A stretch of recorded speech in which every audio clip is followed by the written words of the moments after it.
Virginia, Tim Kaine. And Senator, if you're like me, I went to bed last night with the news that Israel was conducting strikes against Iran, and there was a very real concern of this spiraling out of control. Yet we wake up and both countries are downplaying it. So how do you explain it?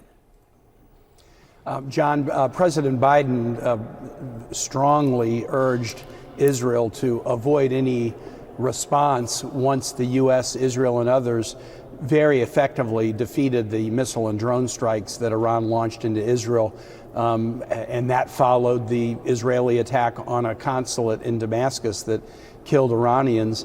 The last thing we need is escalation right now. In this region, we need to de-escalate, hostage deal, ceasefire, de-escalation. That's what we need. So yes, I was troubled when I saw that Israel had decided to wage a strike inside Iranian territory, but it seems from what we know now to be fairly calibrated to send a message to Iran: you launched against our soil, we can reach out and touch your soil, but we're not intending to cause great harm.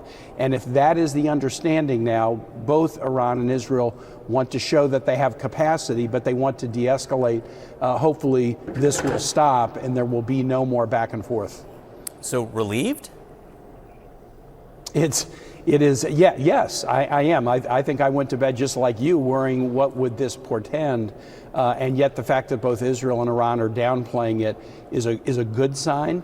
So the escalation needs to stop. In this region, Houthis firing into the Red Sea, Hezbollah firing into Israel from Lebanon, the ongoing humanitarian crisis in Gaza.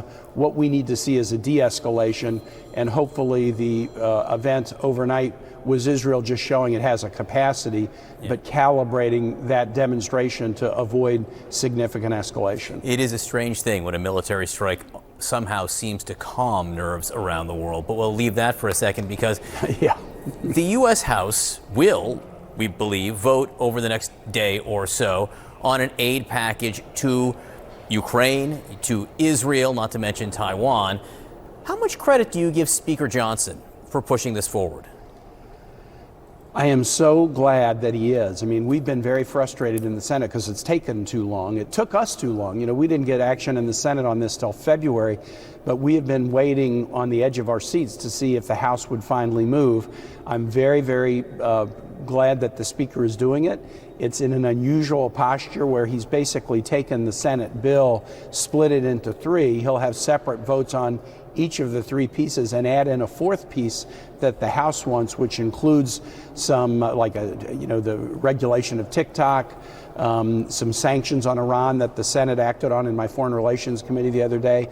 But then whatever they pass, and I think they'll likely pass all four bills, it will come back to the Senate as a single bill, and we'll take it up as a single bill.